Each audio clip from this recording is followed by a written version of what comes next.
This production has been authorized, vetted, evaluated, and approved for your consumption by Wild LLC. You're welcome.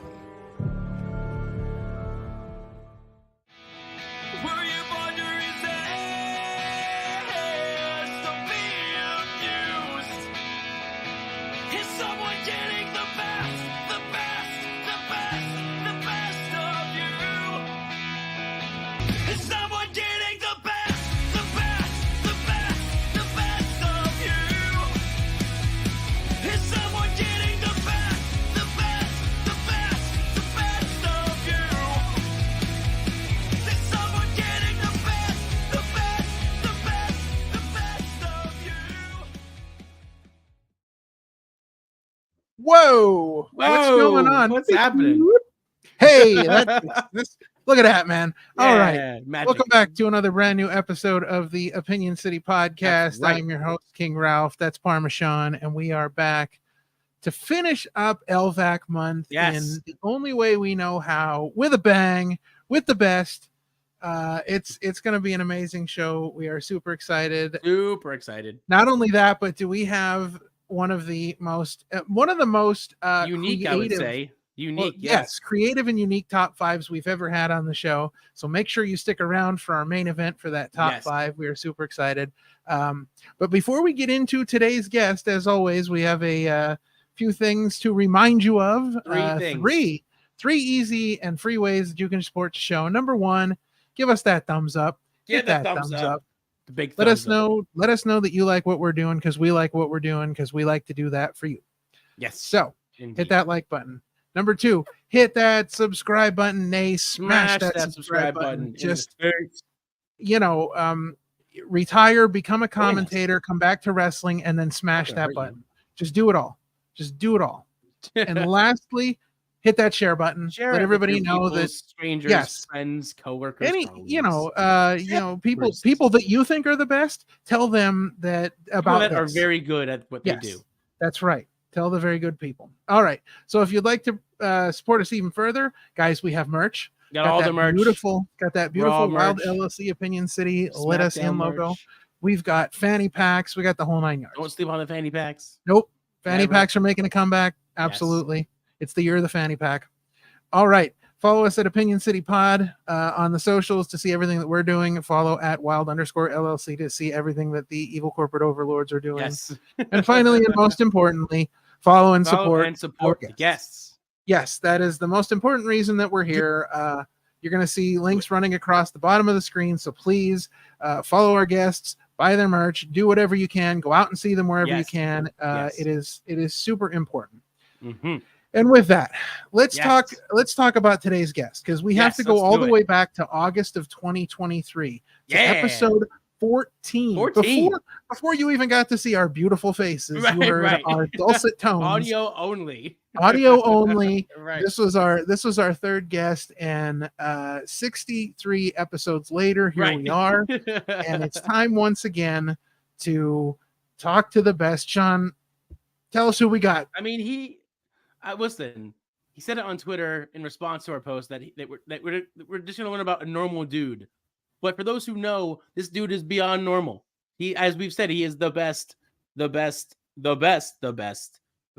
Avery Good.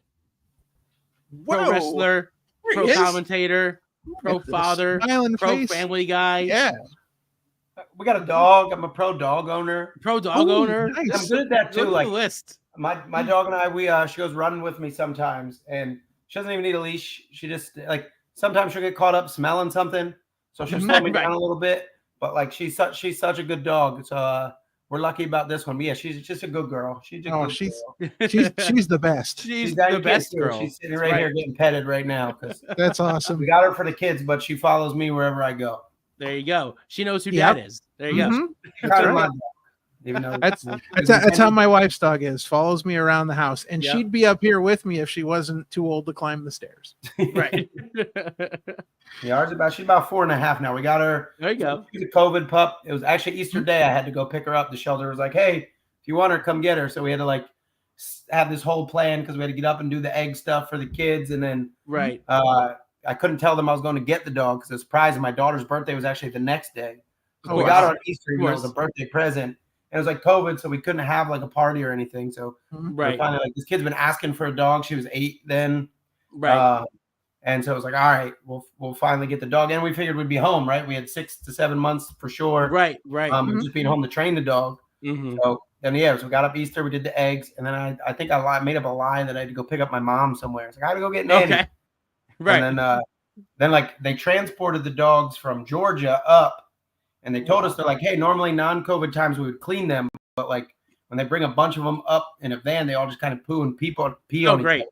Love that. So like, look, we're gonna like give you this dog and it's gonna smell. So right.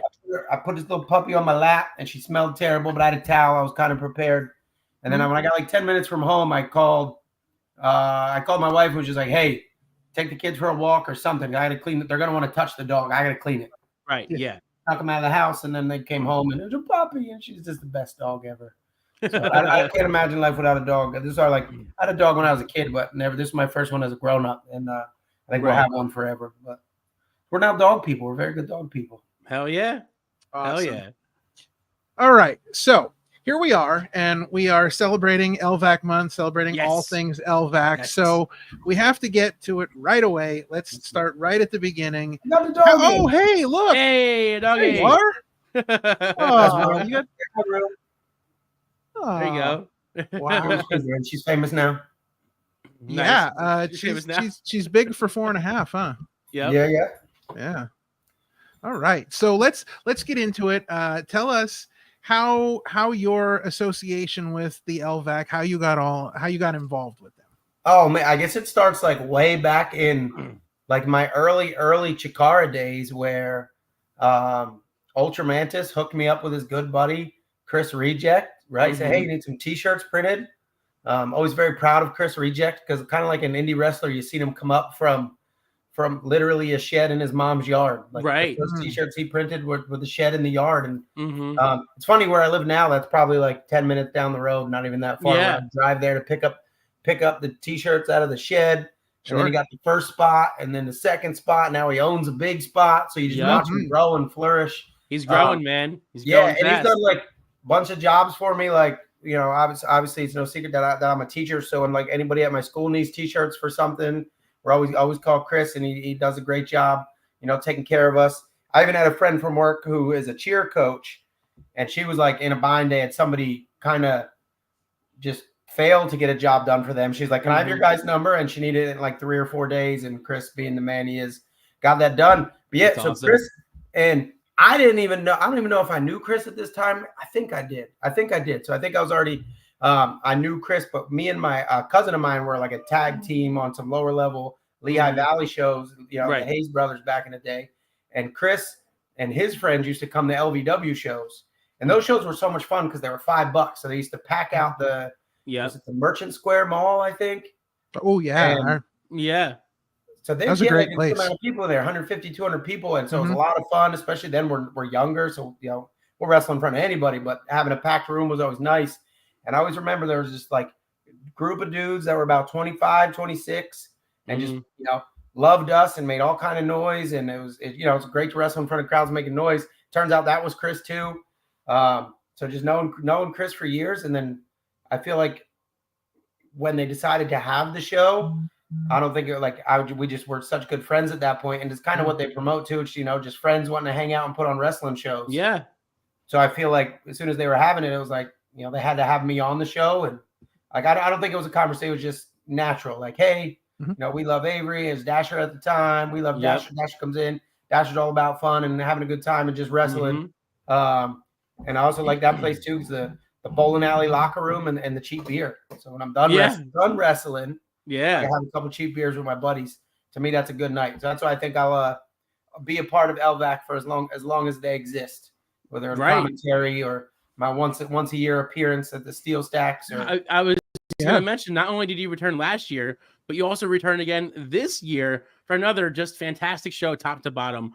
What is it about Steel Stacks that keeps reeling you back in from retirement? So the only LVAC show I ever missed was the first Steel Stacks. Right. And I feel like I was so grumpy and bitter that I missed that one, that I was like, I'll never miss this one again. Not that I had plans to wrestle that one, but I I just like, it was such a big deal, and I don't think we knew it was going to be a big deal. Yeah. And then there was me. So like even the reason I missed it was like I still have a lot of friends from like my childhood growing up, and we've had a fantasy football league forever.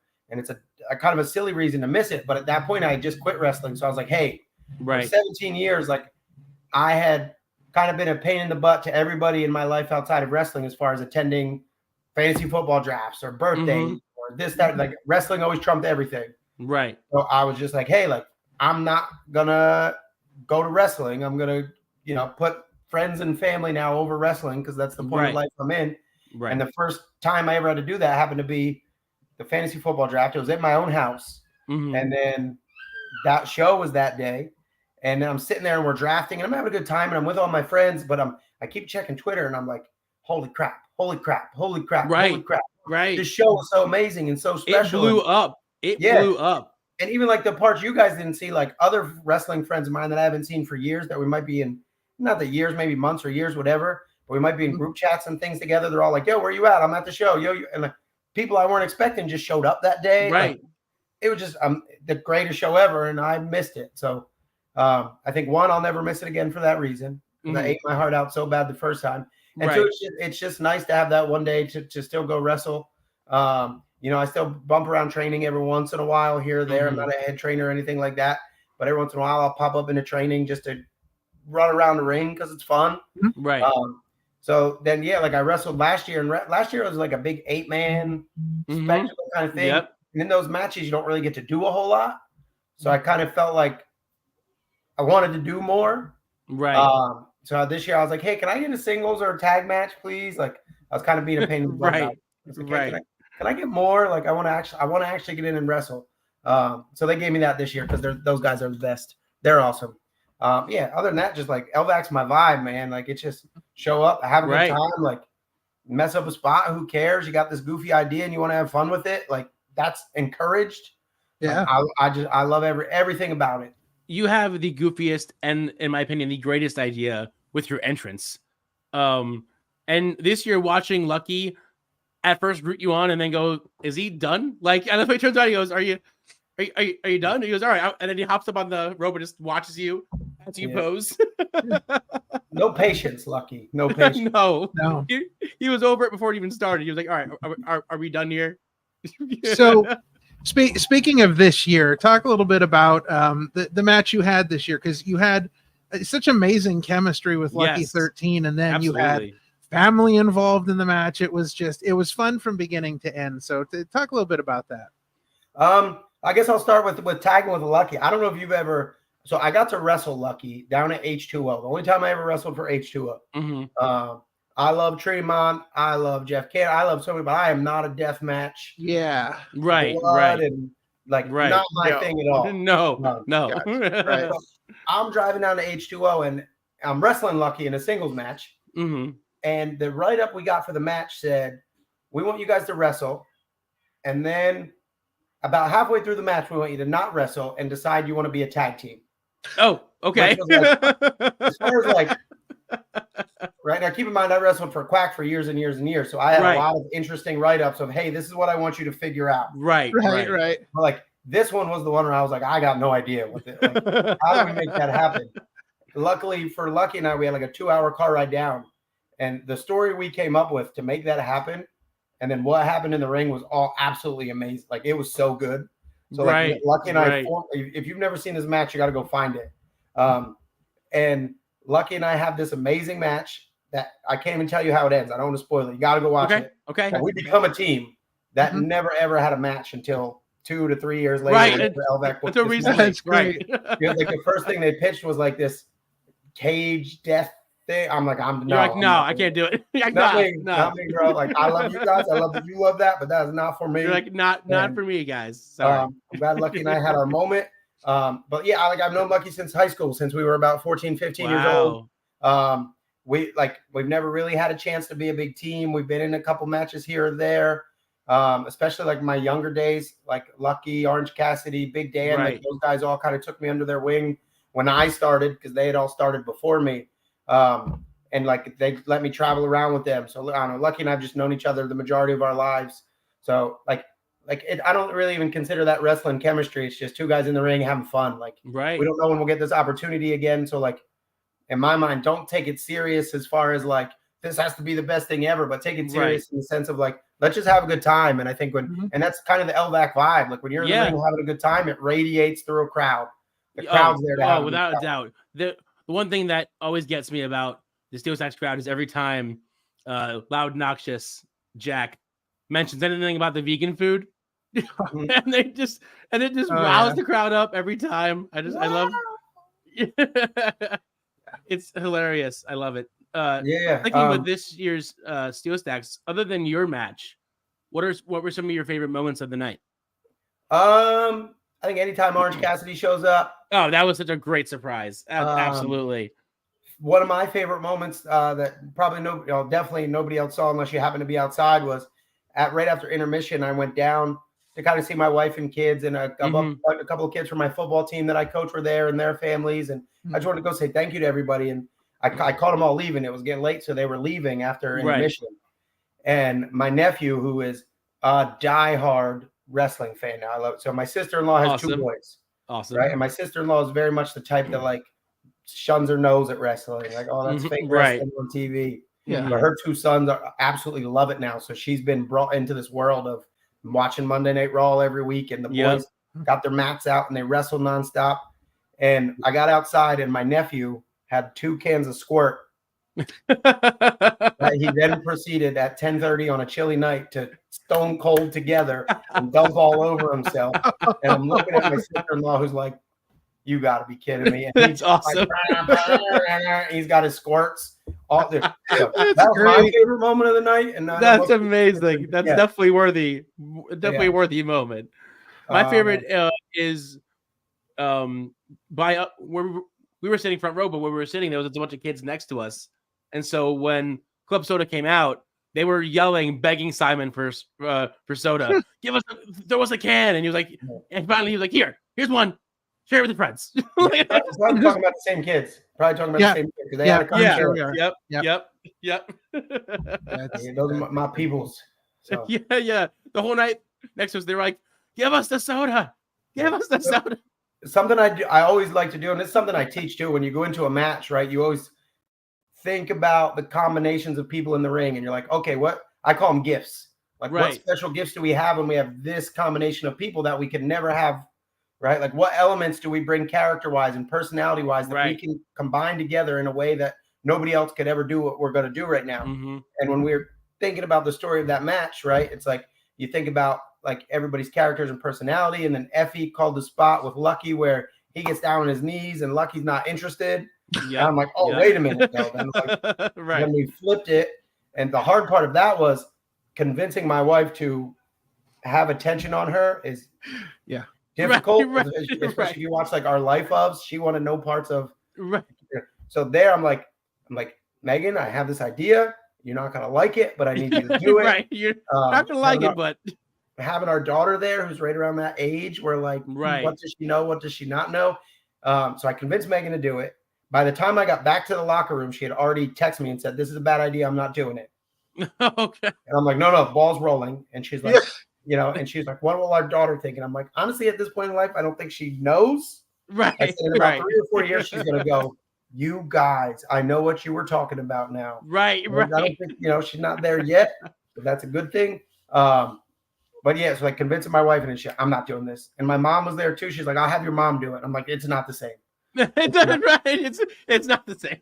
And then like those ideas are always weird too, because like it could get over, it could be a total flop. Like when I teach those things to my kids, I'm like, hey, like you got to be willing to fail. Like you got to be willing to tell this story. Absolutely. And kind of mess it up sometimes and start to realize you need certain points, right? Like you need to make sure the camera guy knows where to be. You need to make sure that all the players in the ring know what their role is in this. I go back to like years ago when we did that big giant baseball game. Like there were so many moving pieces in that we just kind of had fun putting together, and then it all fell in place perfectly. And it was just like, that's where it dawned on me of like really how much fun you could have with wrestling. It's not just, let's do moves, somebody wins, right? You can literally tell any story you want with whatever characters you have. And it's an awesome place to be, and it's so much fun to do. So the fact that we got to work like those characters in there, give my wife her moment, which she didn't want, but she got anyways. Like, right. that's definitely created great memories for me. Yeah. That's awesome. So let's talk a little bit about your retirement match at the Bash at the Brewery back in 2022. Obviously a lot of pieces in that story as well. Your initial retirement match and then your bonus retirement match afterwards. Right. You know, talk a little bit about that night and, you know, what all that meant to you and kind of how those pieces came together. It took a lot of work to get all those pieces together, that's for sure. It's like the LVAC guys, I think, were trying to go a little bit bigger of an opponent than I wanted. Like, they kept trying to convince me to wrestle Eddie Kingston, get Eddie Kingston. Like, that's big.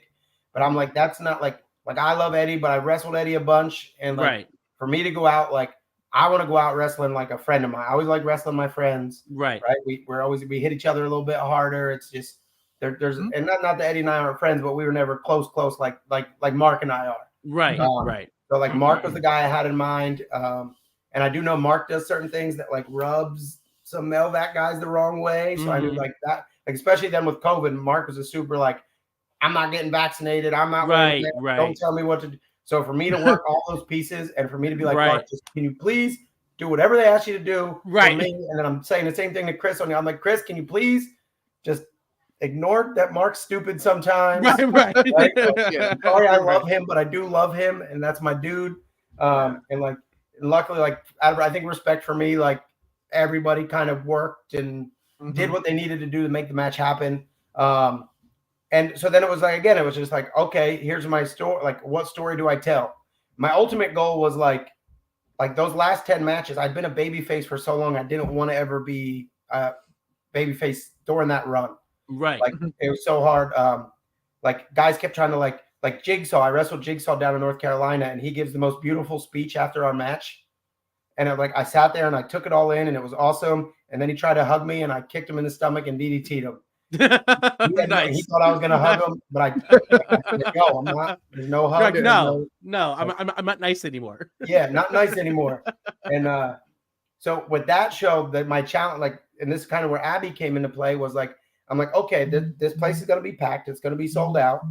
But a third of the people there are going to be my friends and family who, like, my challenge now is to even kind of get them like, oh, like, he's a real jerk. Like, I don't like him. Right. Okay, and I have tons of respect for Abby, and Abby is one of the hardest workers that have been around and from our students back in the day. He's getting married very soon. Let's go, Abby. Yeah. So like, all right, me beating up Abby, who's the nicest, sweetest person in the world. Yeah. If that doesn't work, right? If that doesn't work, then nothing will. And then I at least tried my best. Right. So yeah, then the goal was like, you know, most people think main event match is going to be like 20 minutes. I was like, I want to give them 8. And then it ends with something where we are super cheap out on Abby. And everybody's like, even my own friends and family are like, it's booing you. Yeah. Like, yeah. I thought you were going to do something cool. Right. And also a part of that too was in the first 9 matches, outside of there was a match with Boomer where we took his mask, so we had to win. So 8 of the 9, I made sure I lost every one of them. I was like, hey, it does nothing for me to win these matches. Whoever I'm wrestling, they win. Cool.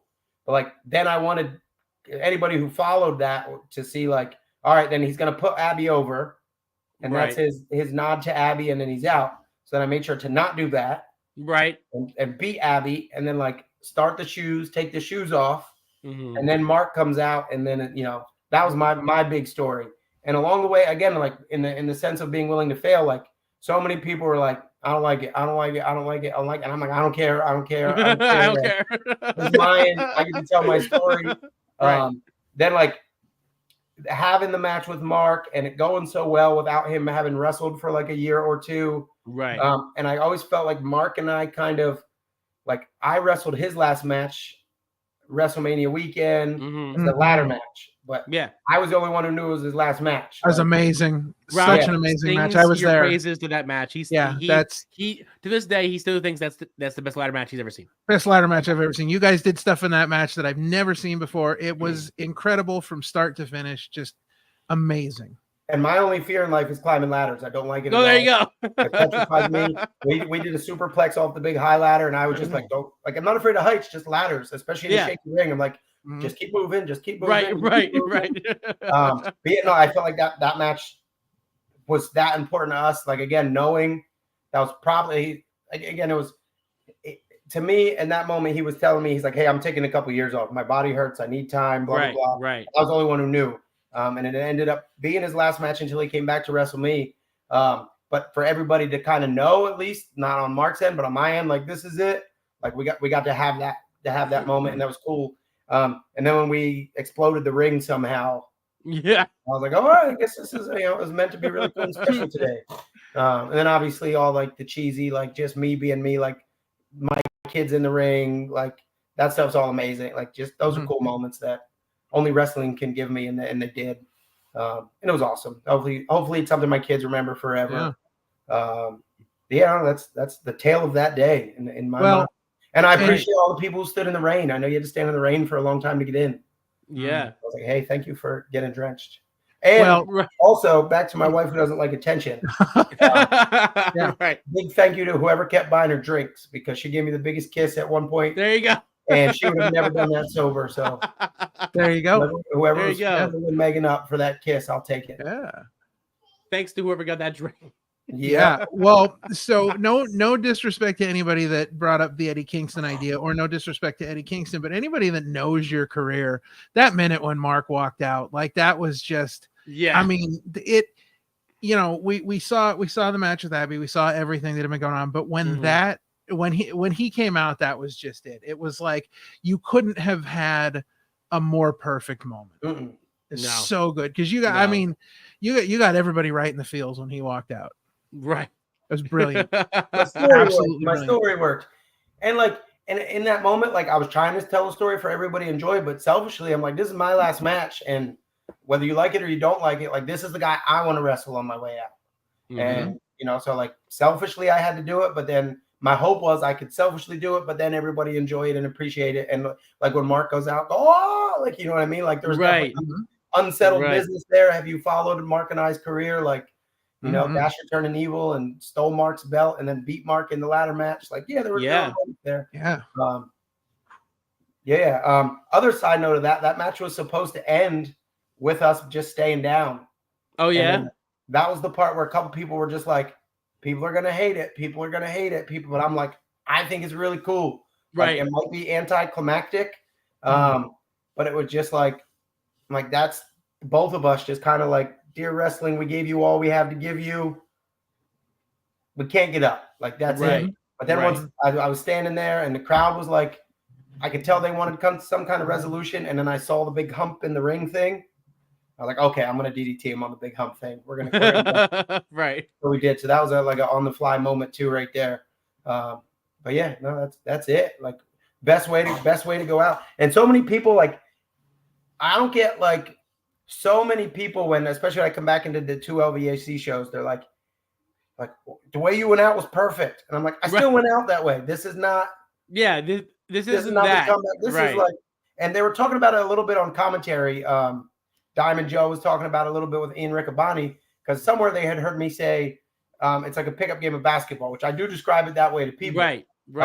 But like they were almost taking it as like me not taking it serious. And I'm like, bro, like you don't know me that like, again, I'm still training every once in a while. I trained a bunch of times leading up to that show just to make sure safe wise that I could be safe with whoever I was in the ring with. Right. And like when it comes to like being in shape, that's never something that ever went away. Like I'm still one of the in best shape guys that are going to be in that ring that whole day. So like, if I pick up basketball, I mean, like, I'm not trying to no longer make a career out of this. But like, you better believe when I'm inside in the ring, I'm going to take that as serious as I possibly can. Still having fun, but like, as far as keeping everybody safe and being professional and knowing what I'm doing and try, like, you're going to get 110% out of me just because that's the only way I know how to wrestle. Like, I don't know how to pump the brakes. There is no pump the brakes. Right. So there's no stop. I heard they're talking about that, and I was like, wait, you're misconstrued. And kind of, I was just trying to say, it's not me coming back and here I come round 2. Like, no, it's just me having fun with my friends. But at the end of the day, wrestling's a dangerous thing, and you got to take it very serious, I think. And you owe it to a paying crowd that paid to see you. And give you all those cool moments and feels and good vibes and bad vibes and whatever else. So after your retirement, what sort of gave you that itch to come back and agree to do another match after you were like, I'm done? So like I always knew, like any interview you watched while I was on that retirement run, like I always said I was going to. I was like, hey, like I already know the itch is going to be there, and I know once, maybe twice a year, I'm going to want to go scratch it. Like right. For me, my that's I think why I was hard on like not retirement, but me quitting. Like right. It was, I chased the dream. I fell short. To me, that's quitting.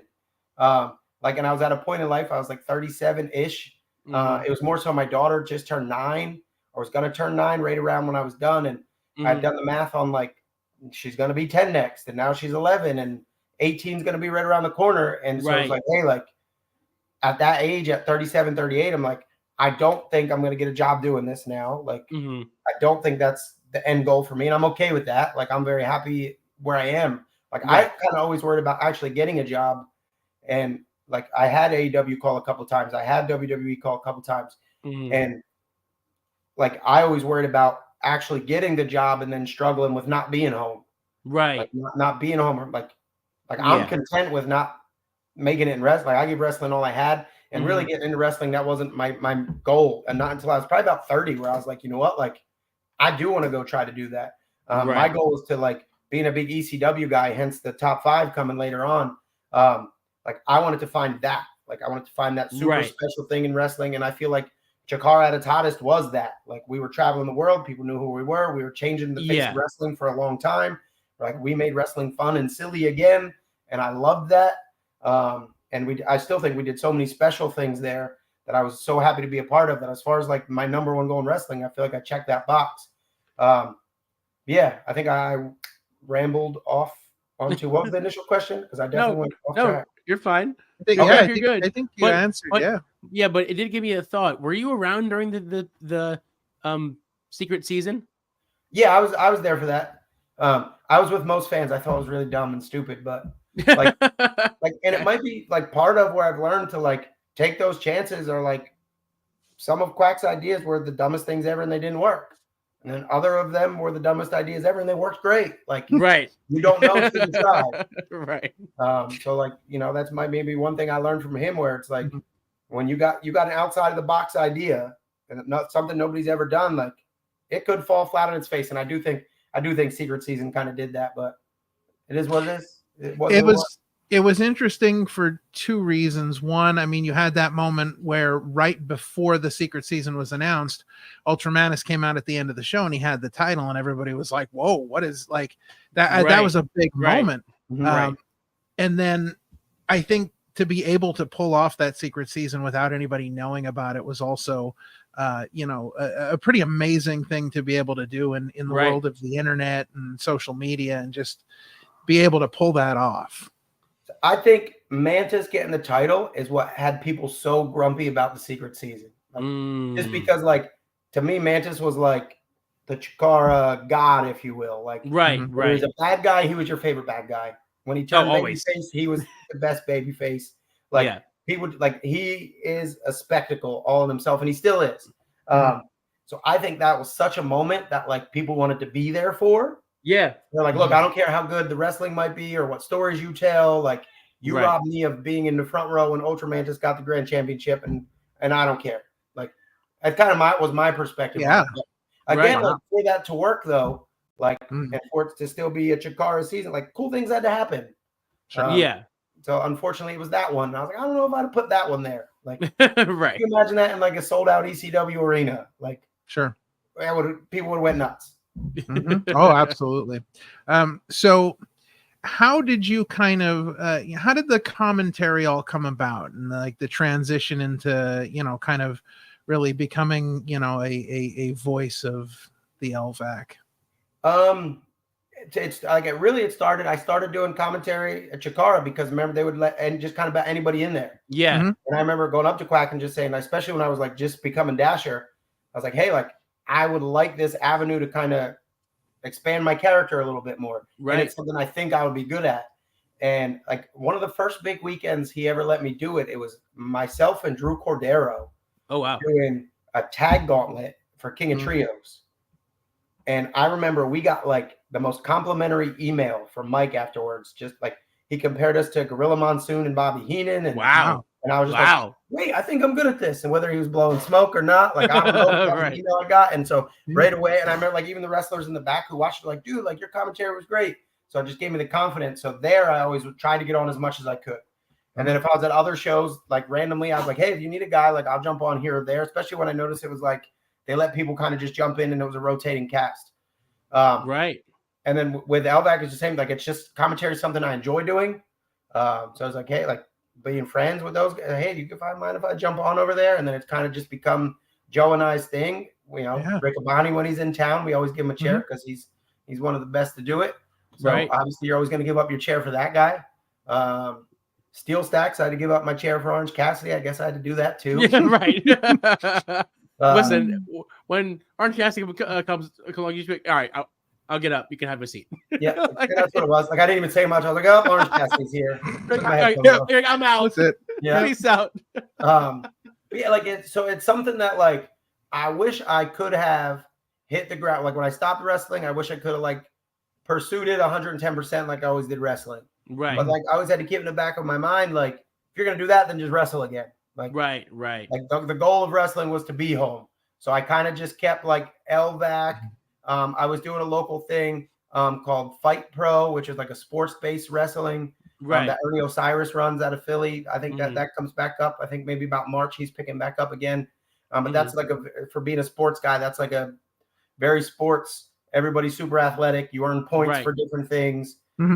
So he asked me to do commentary there. Like I didn't really pursue commentary work. Like if it kind of came to me, I would take some bookings here or there. My hope is to just linger around wrestling long enough, and when my kids are old enough, you know, I can venture out to kind of like really punch that, and then try to give that an honest attempt. Oh yeah. So that's the eventual goal, but right now it's just dad, and I got another. You know, Sawyer's 8, so I got another 10 years at least of just dad. Yeah, right. So, what was one of your favorite matches that you got to call? I'll go like even if I go right back to that King of Trios and that tag gauntlet, Demolition came out.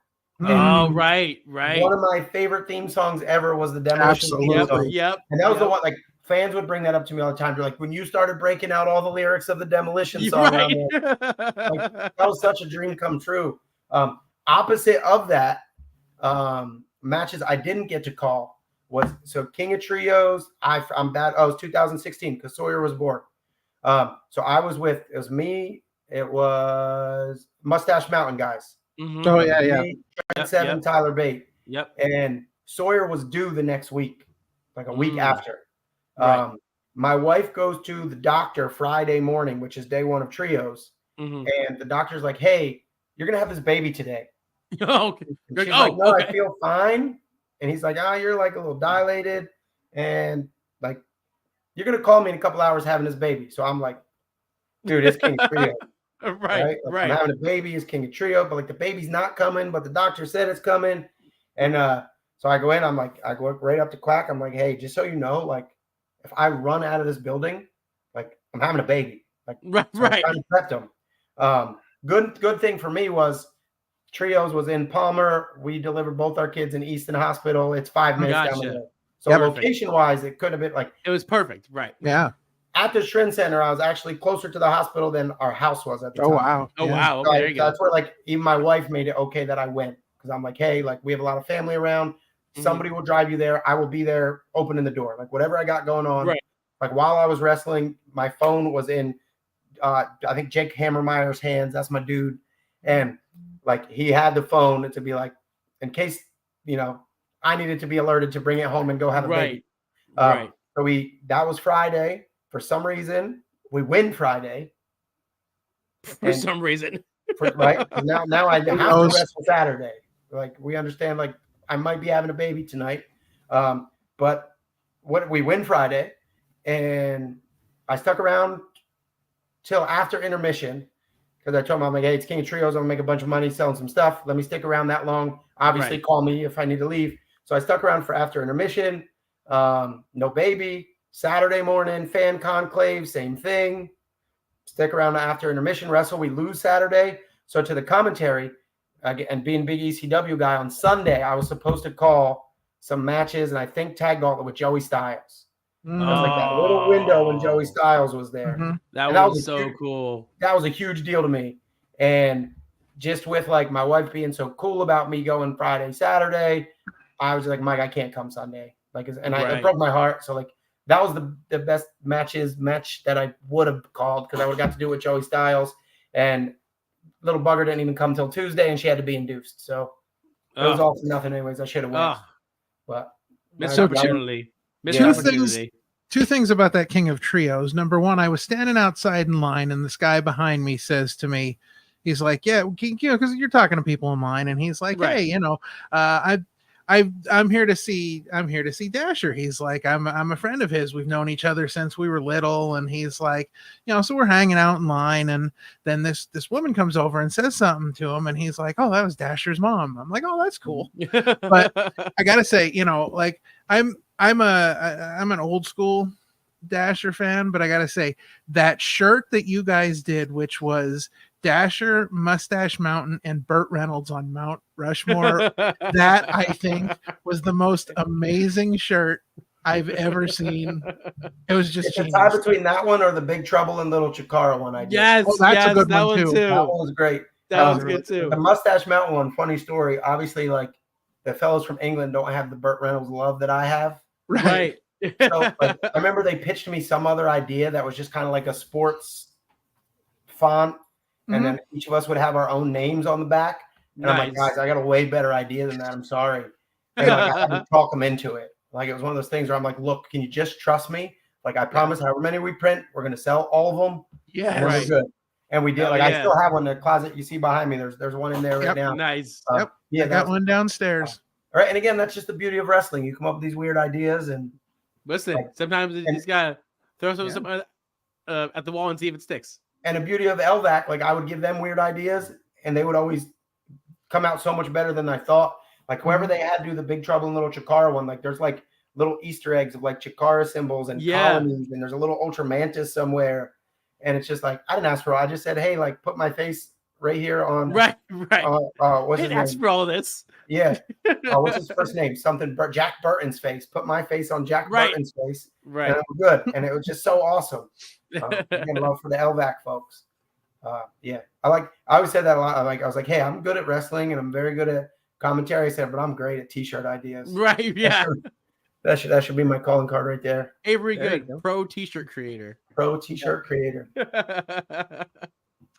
So getting back to the actual wrestling a little bit here, what have been maybe some of your favorite matches you've had over the years, some that may really kind of stick out to you? Couple that always stick out, and then I always hate bringing this one up just because it's like name dropping, and then and he passed away, so it's sad. But like Brody Lee was always a big one to me. Even right after we had it, just because he was a guy who always he was like the first guy I think to treat me like an equal, right? And not be like, oh, young boy wrestler that's been around for a while, and I tell you what to do and you listen. And that was kind of the beginning of like my silly ideas that I would come up with sometimes. And he was always all for them. So we had a match where he was murdering everybody with the big boot at the time. He was still like the big rig. And it was my first big singles win.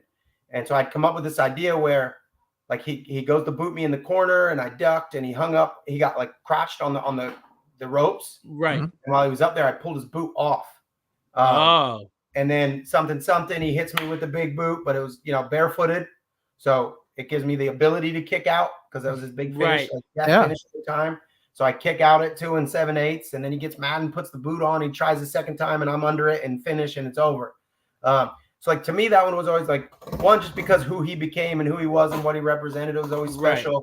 But for me, it was like I always felt like that was the match where like the storytelling light bulb went off in my brain, and I really felt it sent me on a different path than everybody else in the company, just as far as their matches, because we had guys who were great at so many things, and I think I was just looking for what was I great at. Right. There were guys who fly way better than me. There were guys who were bigger and stronger than me. There were guys that technically better than me. And it was like, again, it's kind of even where like Very Good Professional Wrestler came from, was like, I always felt like I was just very good at every style and not great at any of them. But I think like storytelling is where I was like, hey, this is where I can think outside the box and actually create memories for people and not just like move. And and I can get people invested emotionally in what's going on in the ring, right? And try to use some of those things to make up for like guys who can get in the ring and just do all these amazing things that weren't quite in my repertoire. So I always thank him for that one. I had a weird match early on in my career. It was for a company called the LWO, which was the Liberty Wrestling Organization. Okay. A lot of the Pro Wrestling Magic guys were early LWO guys. Mm-hmm. And my cousin and I would tag there, and it was the only place I worked heel, and I loved it. It was my favorite. I think I was like early stage creative wrestler, maybe the Cow at the time. Right. I was also doing this without my mask, just these smaller companies. Right. And we were having so much fun. And there's one show where they booked my cousin in this match against, they had like a manager who wrestled on occasions, but he was like, everybody hated him. Like he was super over as a heel. And I'm like, why are they booking my cousin against this heel? This is weird. Doesn't make any sense.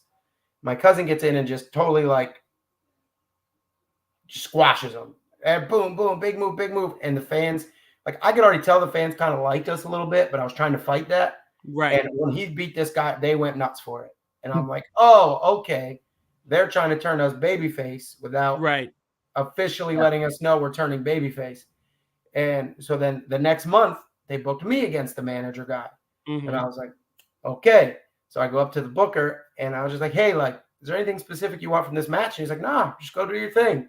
Like, okay. I'm like, I can do whatever I want. It's like, yeah, go ahead, go do whatever you want.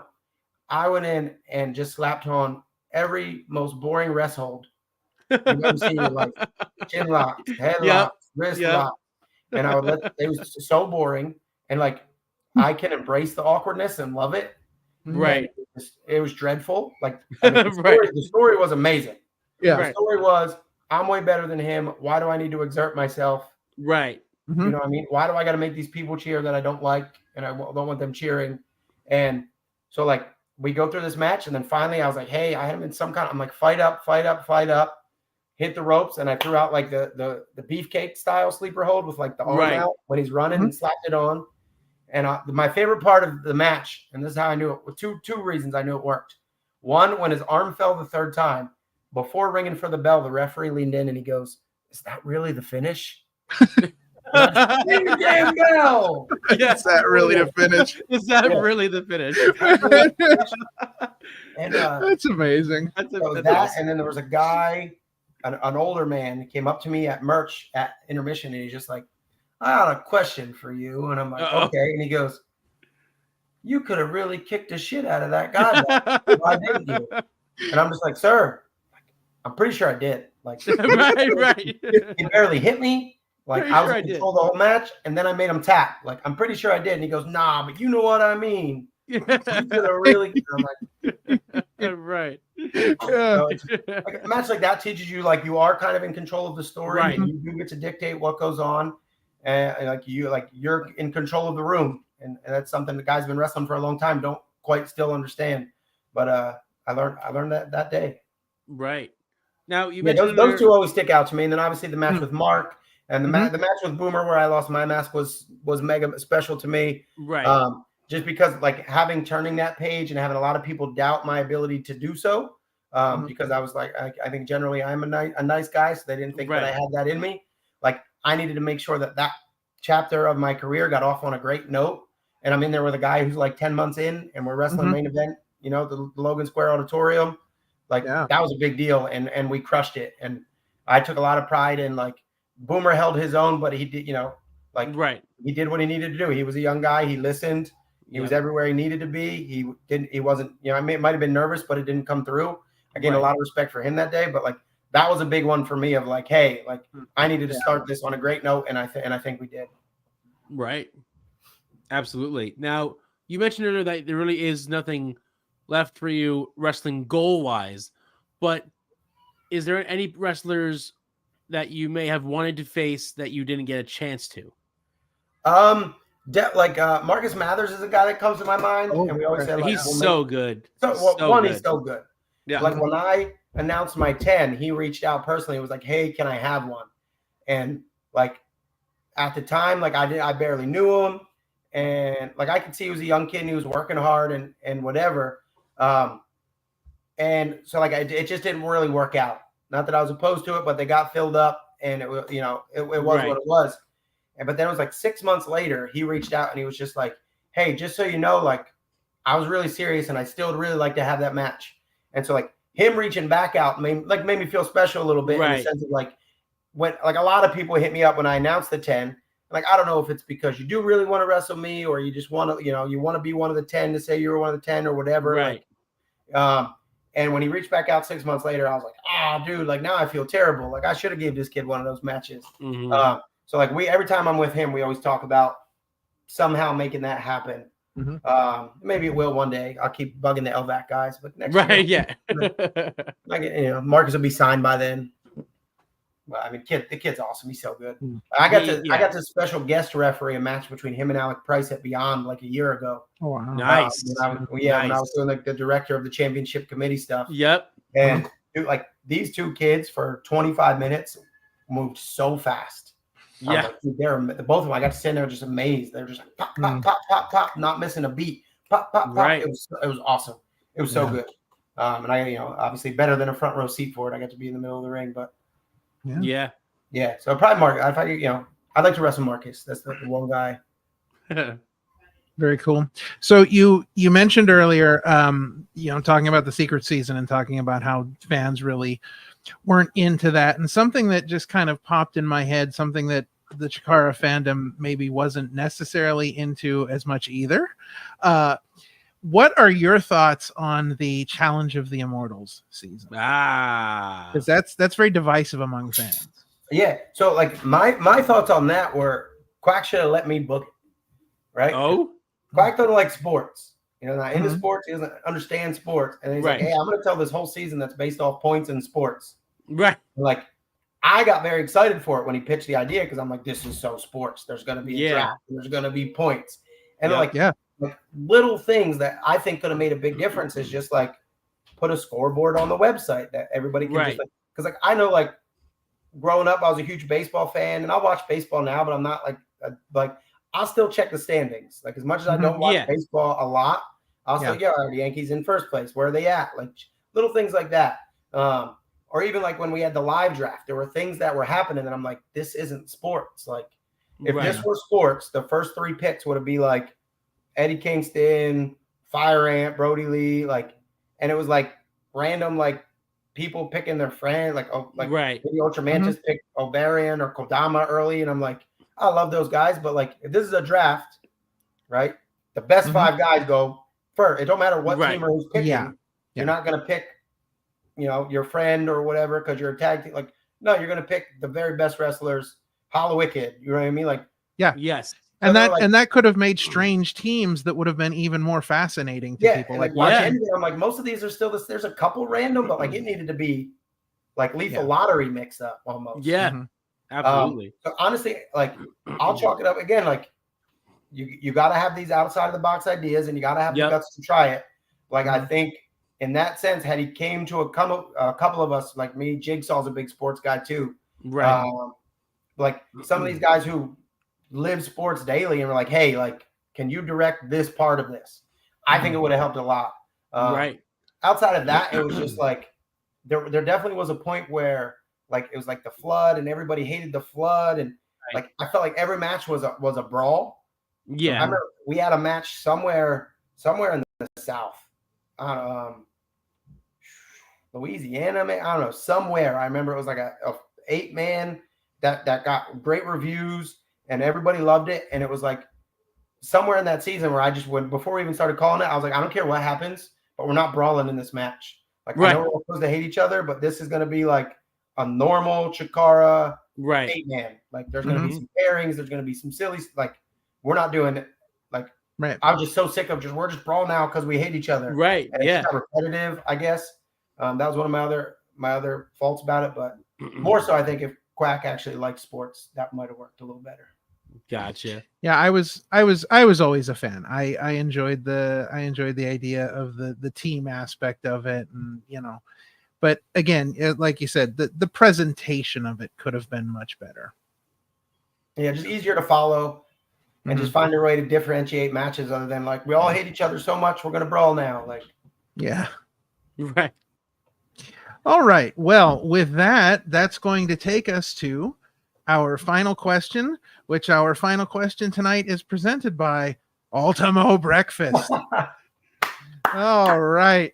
I love it. Sean, All take right. it away. Sticking with the spirit of LVAC month here, what does LVAC mean to you, and how have they impacted your life?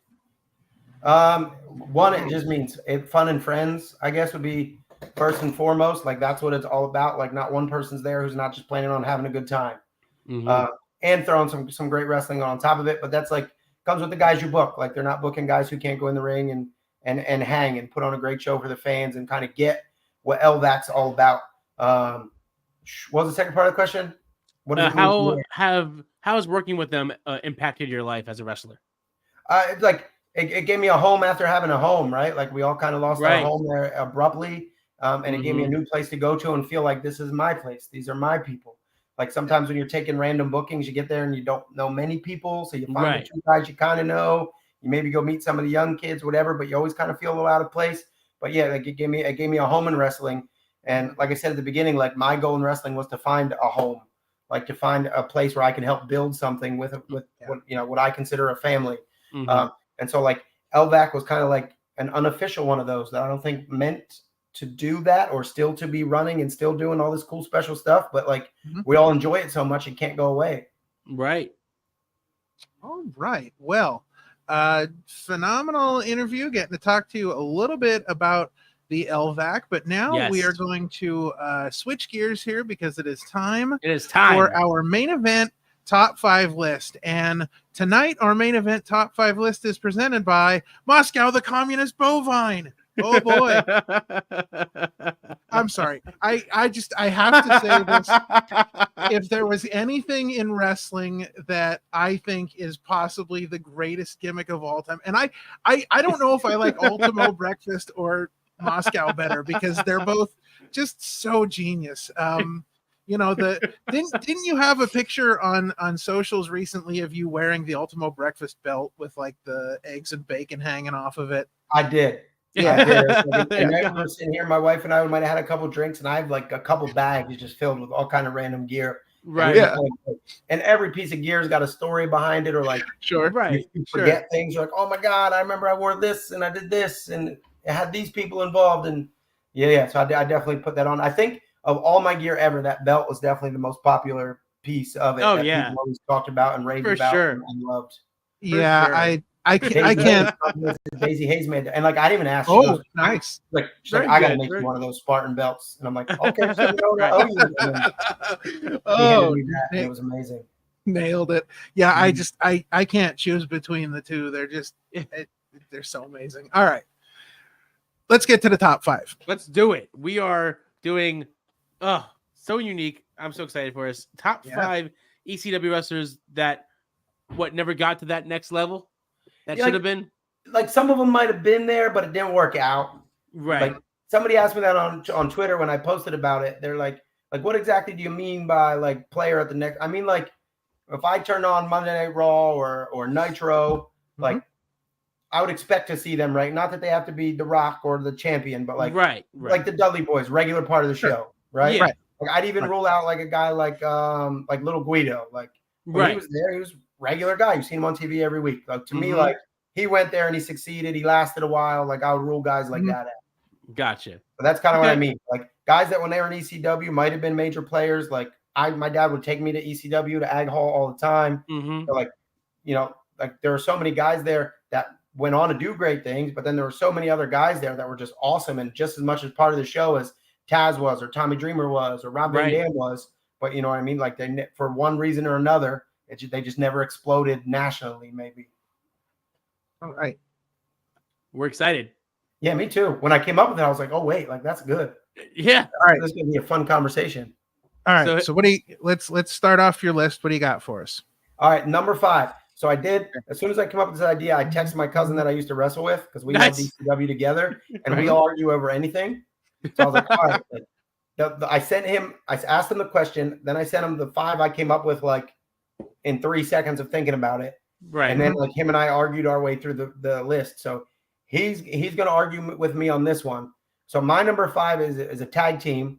Okay. And it's the Eliminators. Okay. All right. Who I loved. And he's All right. no, Perry Saturn had jobs in WCW and WWE. You can't pick them. But I'm like, one, it never really worked. Like Perry Saturn, the singles guy, no.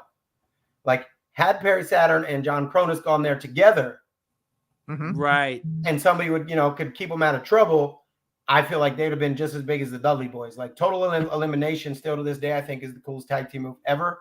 Yeah, and it's been mimicked or edited, or people have tried different things, and like none of it is the same as how cool that move. Like I still remember seeing that move for the first time, being like, "Oh, that's the coolest thing." Right, I don't ever want to take that. Like that's amazing. Throw on top of that, like John Cronus was always the nicest to us. We'd get to Ag Hole early and like bug for autographs and things like that, and he could have never been nice. He'd stand, he'd talk to us for a while. Him, like Rob Van Dam, was another guy who's just so cool. Like talk to a couple 12-year-old kids and answer all our dumb questions. Right. Like always loved Cronus, I think, for that. But just to me, the Eliminators were just amazing. Yeah, I mean, I don't know if you could consider Moppy a success. Right, like anything that happened once he left, like he was in the flock for a little bit. Right, even when they did like that, he came to WWE with like, it was like him, Guerrero, Malenko. That was cool, but it didn't last long. Like he was the odd man out of that too. Like you're looking at that crowd and you're like, there's 3 of the best wrestlers we've ever seen. Yep. And then Perry Saturn. Right. Who just came off Moppy or whatever else was going on in WCW. Yep. But like he wasn't an afterthought like that when they were the Eliminators. They were the best tag team in ECW. Yeah. And I don't think it was, as much as I was a Gangstas fan, like I knew that was more of like fighters and brawlers. But when it came to wrestlers, like the Eliminators were the best in my mind in ECW. Yeah, when you look at ECW Barely Legal, which was really their first national exposure, their big pay-per-view, you see the Eliminators at the top of the show, and there's a reason for that, because they were that impressive. Like you said, Total Elimination was just incredible. Cool so cool. So cool. All right, number 4, I got Mikey Whipwreck. Nice. Yeah, like nice. Ultimate underdog. I love that he Absolutely. wasn't like the Triple Crown, first ECW Triple Crown. So like they believed in him enough to give him all those opportunities. Yeah. I was always a big guy like in wrestling where like I never needed to have belts or like beg promoters to give me belts. It was always to me, it was more so like the belt's kind of a prop, but the nod the promoter gives you by giving you the prop is the important part. Like I trust you with this thing. Yeah. So I think Mikey to me is still the most ultimate underdog in wrestling ever.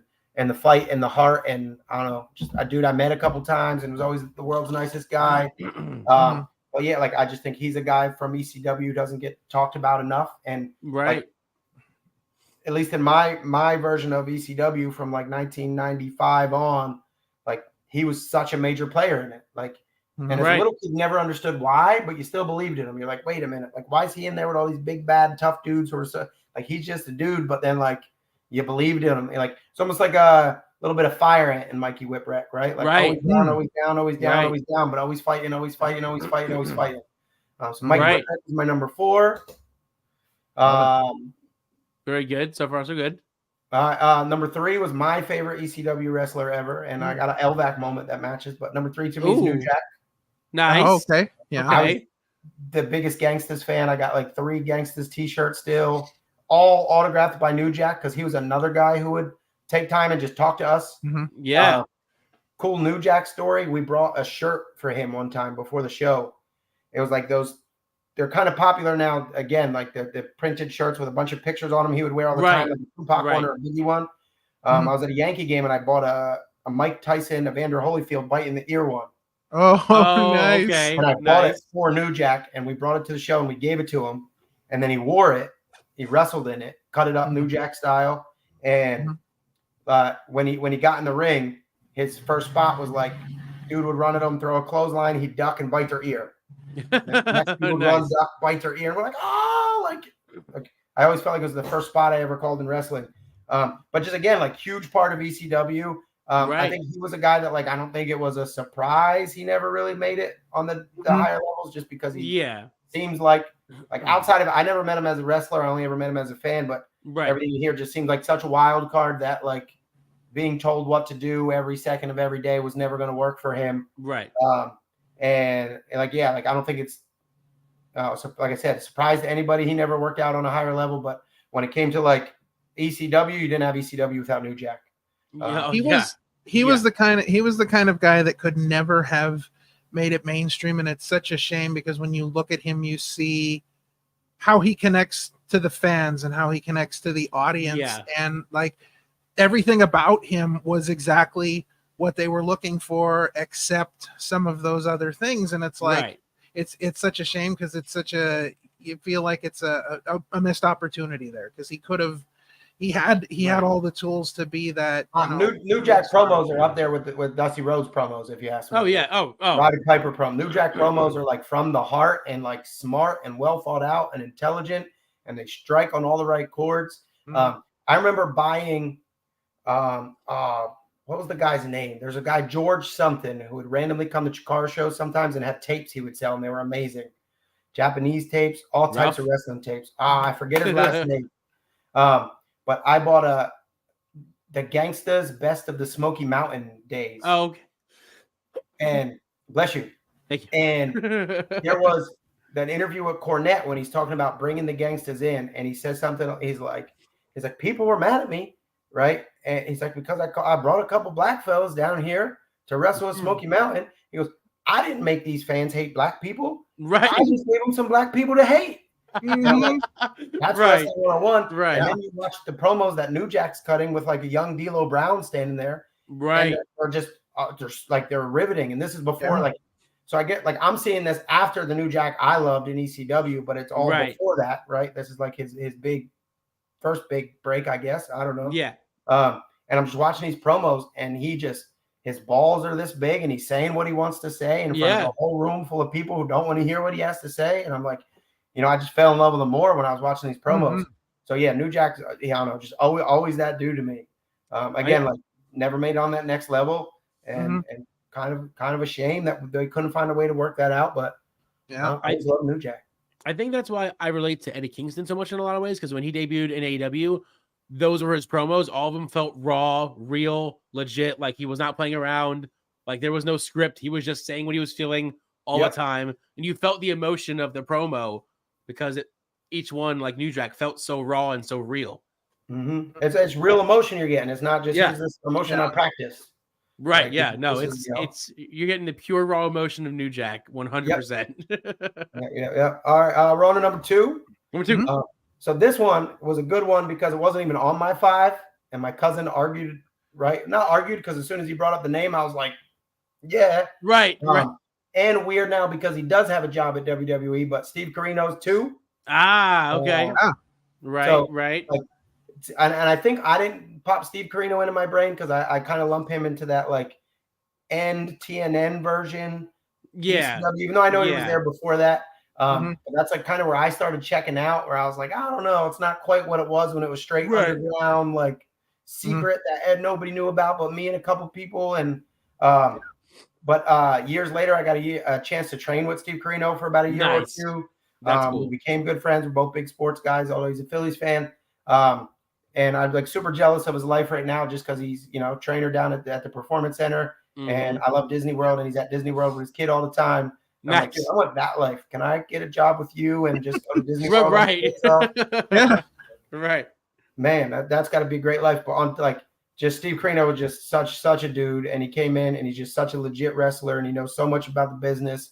And the fact that Dusty took him under his wing and gave him those nods, and then and he's a weird one because my argument too was like he was next level in Japan when he went to Japan. He was one of the biggest stars over there. He was huge. But I guess we're keeping this to like Monday Night Nitro and Raw, and he never quite got there.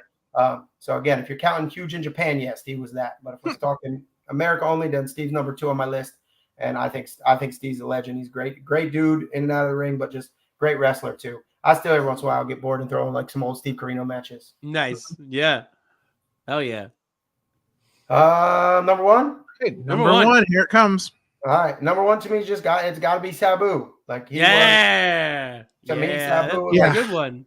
Like Tommy Dreamer's like the ultimate ECW guy because he wore the ECW shirts all the time. But I'm like, to me, Sabu is what probably attracted the majority of fans to that. You're watching this guy homicidal, suicidal, genocide, flipping, he's bleeding, he's right. He's crazy dude from where's he? I don't know, from Iran or wherever he's supposed to be, from Michigan or something. But like there's a character and there's wrestling I've never seen before. And absolute disregard for his body and his own health. And I'm like, I love whatever this is I'm watching. Right. It sucked me in right away.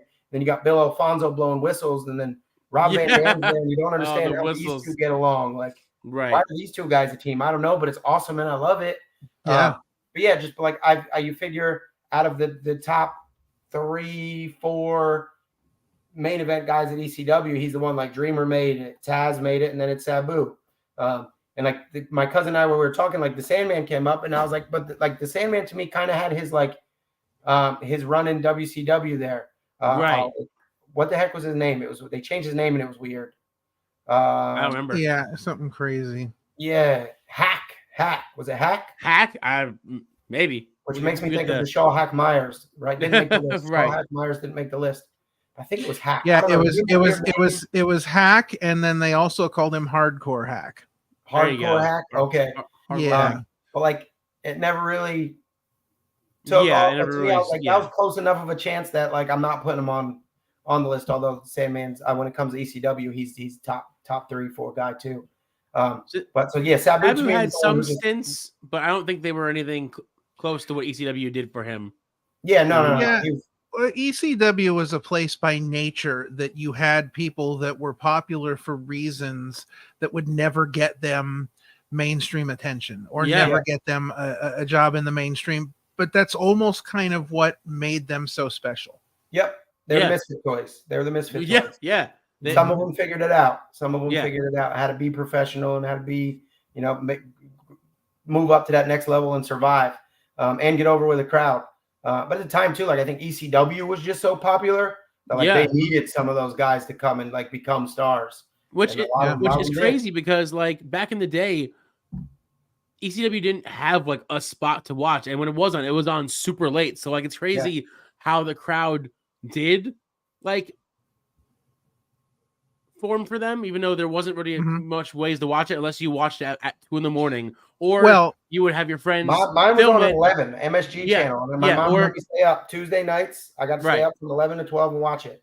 Or like in Rob's case, they would have like these VHS tape offs, and they were just passing around tapes. And that's the tapes. thing. It hit at a perfect time because you were right in that hardcore era of tape trading where I remember somebody got a copy of Barely Legal and we passed it around to like 10 people. Like everybody got their turn with it to see because we couldn't. Like I'm in the middle of Pennsylvania, but I couldn't get ECW on any TV station. So it was like that was our real first experience of what ECW was, and it was just. I mean, to say that it's a revolution is one thing, but like to watch it for the first time and just remember what you're watching when you see it the first time and how much it changes your thoughts about wrestling and what it could be. And it was a magic time to be a fan.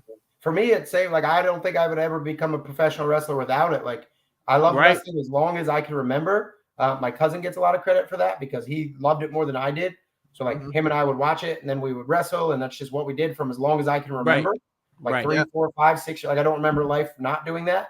But then around that time, like puberty and girls and like wrestling's not cool, like all that stuff is going on. So like I was kind of checking out, and like you get older and like the cartoony nature of WWF at the time, like isn't cool anymore. So I'm like, all right, like I'm kind of checking out on it. And then again, it was right back to the love of wrestling, back to my cousin. He's like, dude, you got to turn on MSG Tuesday, whatever. Right. Real quick, I did have an honorable mention for the list. Okay. Oh, okay. One of my favorite ECW talent, but not a wrestler, Joel Gertner. Yeah. Oh, the quintessential muff stuffer. My wife will kill me if she'd hear me say that, but Joel Gertner was amazing. The neck brace with the bow tie around the neck brace, like layer upon. He's an onion. Layers. He was definitely one of the guys. When the first time I met Joel Gertner as a wrestler, I was like I was so excited and nervous. I'm like, I love Joel Gertner. Clearly, it's obvious why he didn't translate to the next level. Yeah, sure. Can't say any of that on TV. Nope. Jim Gartner. Nope. So Absolutely not. We raunchy. Yes. But yeah, I definitely loved Joel Gertner like crazy. So I had to put him on this list of amazingly talented at what he did, but just there wasn't a next step for him. Right. Yes. All right. Well, definitely one of the most creative and unique top fives we've had on here. Some great names on your list, and just a great top five altogether. So before we get out of here, we're going to take a quick break. Check this out, and we will be right back with some upcoming events.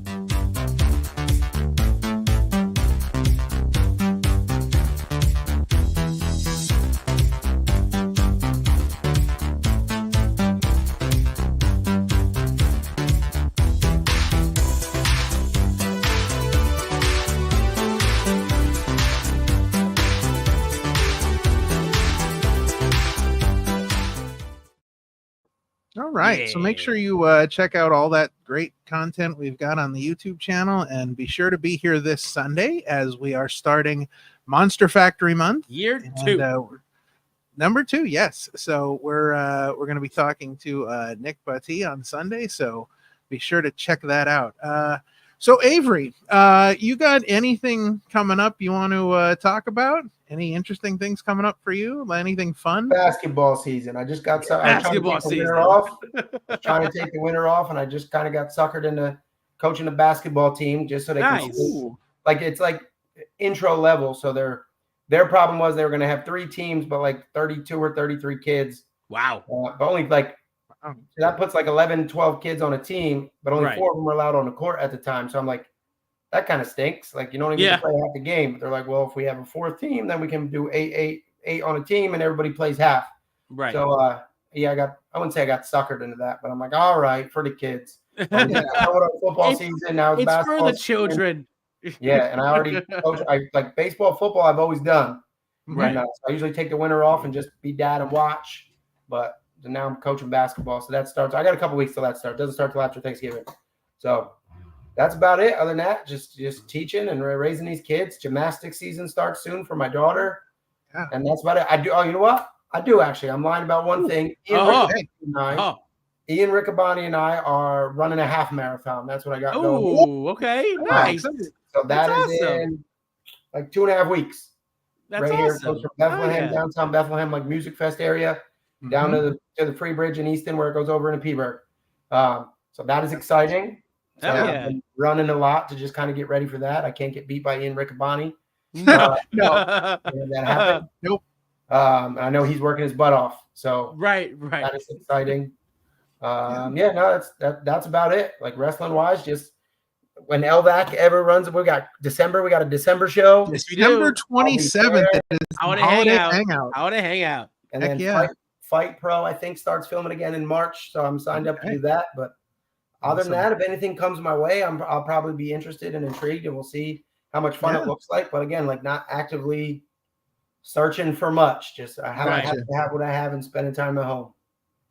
That's right. Well, we appreciate your time this evening. Thanks for joining us. It's been great getting to catch up 63 episodes later and talk a little LVAC and some recent LVAC happenings. Yes. And we look forward to seeing you in December for the holiday hangout. It's going to be a great time.